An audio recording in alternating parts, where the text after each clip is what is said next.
Good day everyone, I am JM Marie Clemente and I am one of the members of Group 9 and our topic is all about choreography and composition of Pangalay. So my topic, before we're going to proceed to the final topic or the proper topic is we're going to know about the learning objectives. At the end of this lesson, the students will going to understand the process of choreographing a Pangalay dance piece.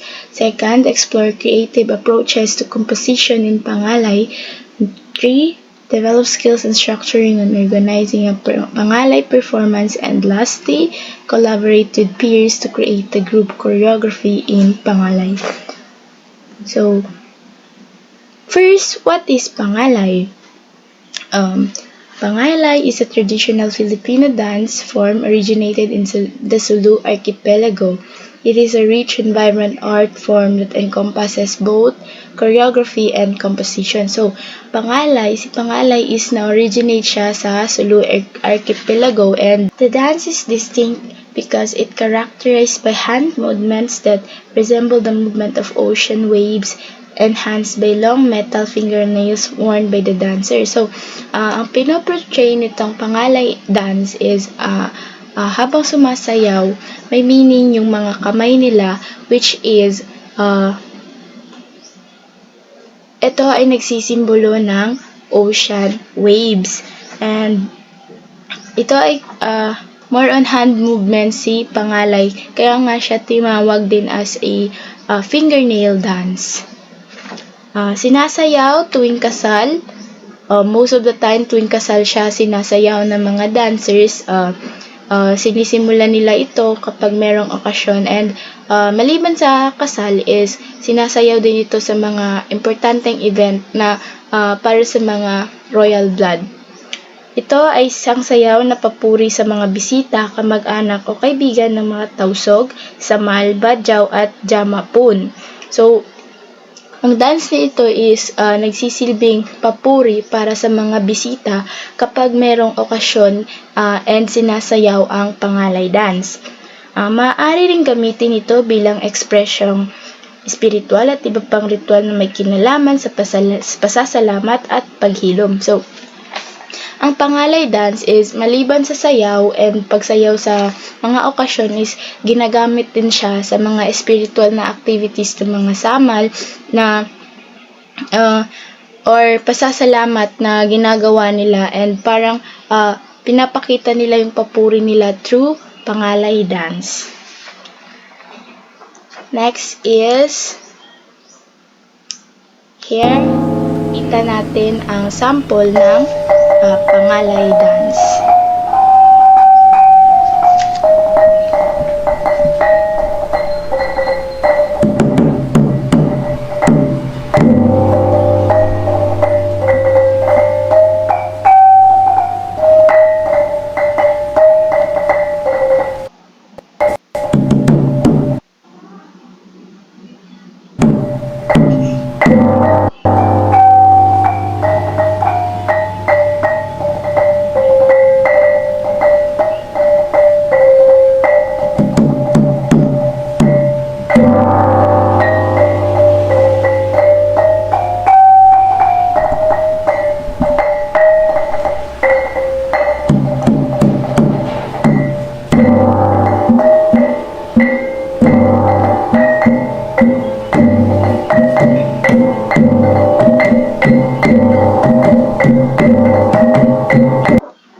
Alright, so yan yung Pangalay dance which is makikita nyo talaga sa video is more on hand gesture yung dancers na pinapakita talaga nila yung sign or simbolo as a ocean waves na parang ocean waves yung fingernails nila habang sumasayaw.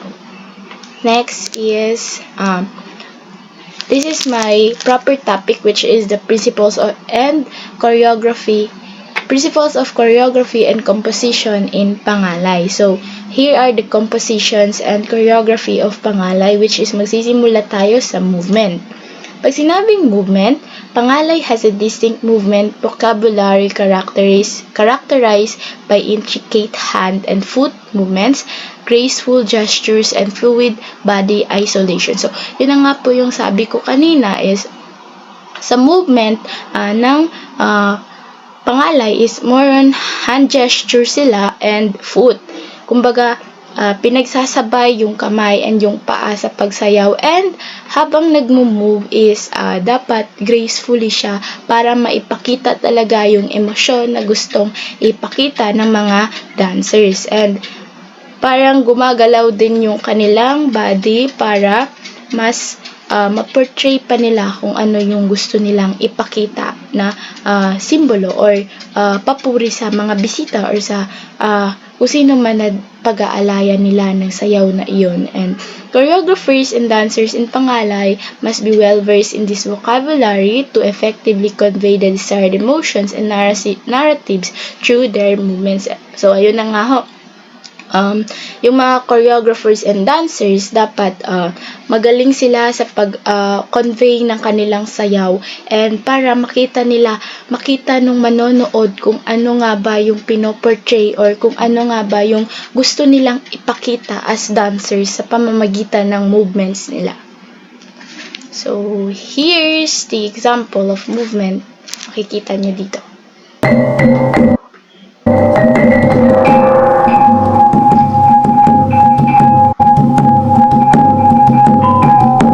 So, as you can see, no, more on hand gestures, paa, and then yung dancers is gracefully silang sumasayaw, which is ipinapakita talaga nila yung ocean waves through sa kamay nila and kung ano nga ba yung emotion na gustong ipakita nung sayaw nila.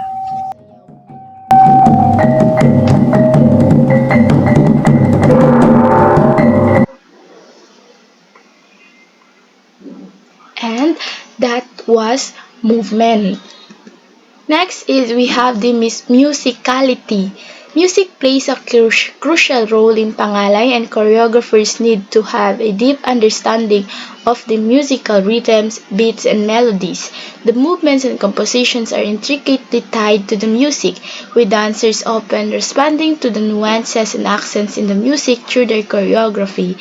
This close connection between music and movement enhances the overall aesthetic experience of Pangalay. So, sa musicality, yung music is nagpe-play talaga siya ng crucial role sa Pangalay, kasi kapag wala yung music ensemble or wala yung music is hindi makakasayaw gracefully yung mga dancers, and ikaw pa naman sumayaw na walang music, so kumbaga mawawalan ng gana yung dancer sa pagsayaw. So si music is very importante sa dance na Pangalay, and every beat ng music is sumusunod yung mga dancers. Halimbawa, yung pitik na music is sumusunod yung mga dancers para masabayan nila yung music. And here's the example of music. Ang ginagamit na music sa Pangalay is they use kulintang, gabang, and gong. And dito sa sample natin is gong yung ginamit ng dancers na music.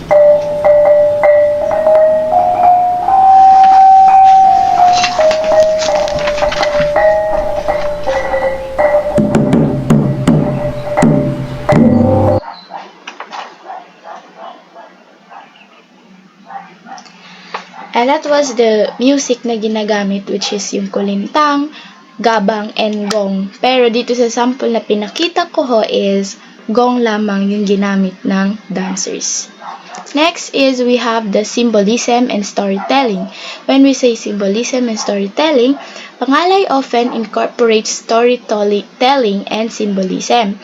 Choreographers and composers use movement sequences, gestures, and postures to convey narratives, depict characters, and express emotions. The movements may represent elements from nature, such as waves, birds, or trees, or they may depict cultural practices, rituals, or daily life activities.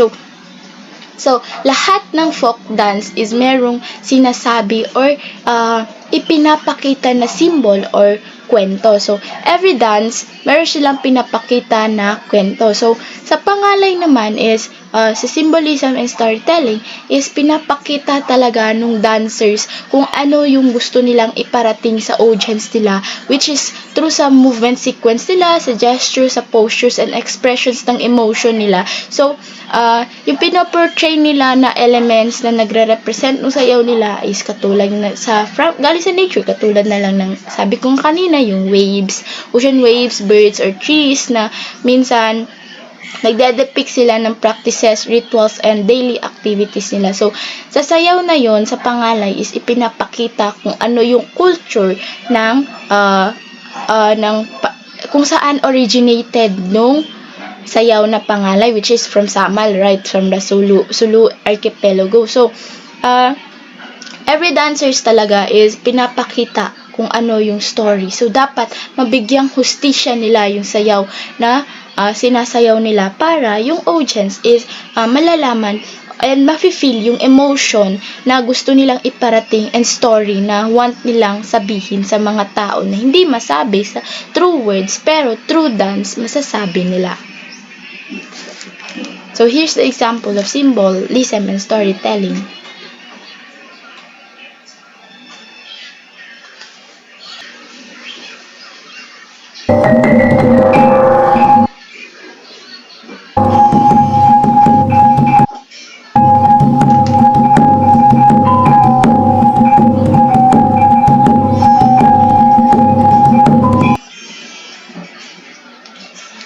There you are. So, hand gestures and tinginan pa lang ng dancers, malalaman mo na meron silang gustong iparating na story through sa dance na yun. Next is we have the balance and flow. Balance and flow are fundamental principles in Pangalay. Dancers strive for a seamless and continuous flow of movement with smooth transitions between different sequences. The body movements in Pangalay are characterized by a sense of lightness, grace, and poise. Choreographers focus on maintaining balance and creating a harmonious visual composition through the careful arrangement of movement. So, sa dance sa Pangalay, meron din tayong balance and flow. So, yung dancers is nagbabalance sila sa kung paano nila sayawin yung dance na yun. Kasi kapag wala silang balance, hindi nila mapoportray ng maayos yung sayaw and hindi nila masasabi ng maayos or maparelay maayos yung kwento na nais nilang iparating sa audience nila. So, yung flow of movement is smooth transitions na between different sequences. Kumbaga, yung transitions na sayaw nila is smooth lang and katulad ng sabi ko kanina, gracefulness and with poise every movement. Next is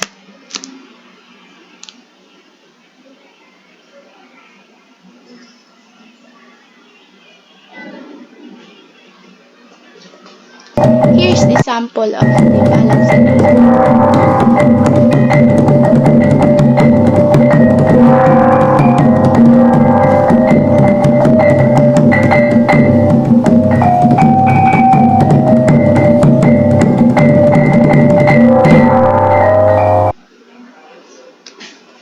so there, as you can see, si Guy sa isang dancer is nagbabalance siya sa pag-ikot. So, kung wala siyang balance is pwede siyang matumba. And the girl also na with poise yung pagsayaw niya and with balance. That's it. Balance and flow. Next is we have spatial awareness. When we say spatial awareness, it is another important aspect of choreography and composition in Pangalay. Choreographers consider the positioning of dancers on the stage and their relationships to one another. They create visually appealing formations and patterns, utilizing the space effectively to enhance the overall aesthetics of the performance. So, sa spatial awareness, dito na makikita yung teamwork nung dancer sa stage. So, kumbaga parang dapat magiging aware sila. Kumbaga, kailangan nila ng connection kapag nasa stage na sila. Hindi yung basta-basta na lang sila sasayaw na parang wala lang. Kumbaga, halimbawa, for the grade only. Kumbaga, ganun lang. sasayaw sila for the sake na matapos na para ma-deliver lang. Pero, hindi ganun. Kung sa pangalay, dapat merong connection yung dancers kapag nasa stage na sila, and dapat makiramdam sa kung ano yung ginagawa ng kasama nila, and para kung meron mang mali na na-feel is kayang mag-adjust ng bawat isa. Next is we have individual artistry and improvisation. While pangalay has a set vocabulary and traditional forms, there is also room for individual artistry and improvisation. Choreographers and dancers have the freedom to interpret and adapt the movements according to their personal expression, style, and creativity.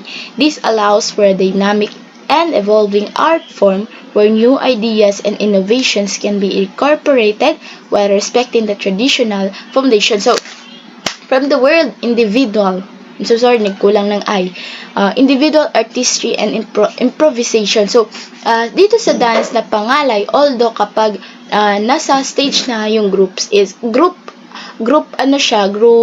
dance or by partner, every individual dapat meron silang freedom na i-interpret and adapt the movements according to their personal expression, style, and creativity. So, meron pa rin siyang individualizations, which is, si dancer na isa is dapat makita, meron silang freedom na i-express yung feeling.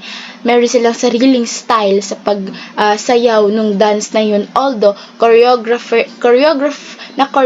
na siya nung choreographer natin.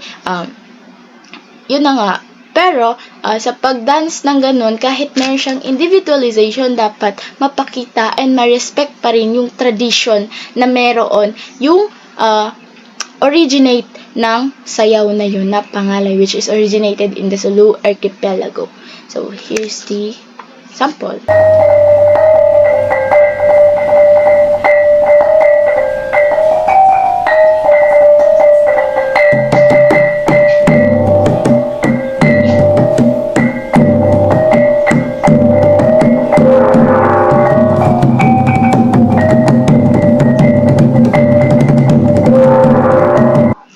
And there, as you can see, although partner sila, meron silang sariling styles and expressions na ipinapakita sa audience nila. Yun na nga, sarili-sarili individualization, meron makikita yung poise, gracefulness, and everything. And si pangalay, meron siyang choreography or steps na sinusunod, which is meron tayong 7, to bend, to stretch, to rise, to slide or glide, to jump, to dart, to turn, and to turn. So, makikita kanina, no, iba-ibang steps yung pinakita sa pangalay dance, and every step is meron siyang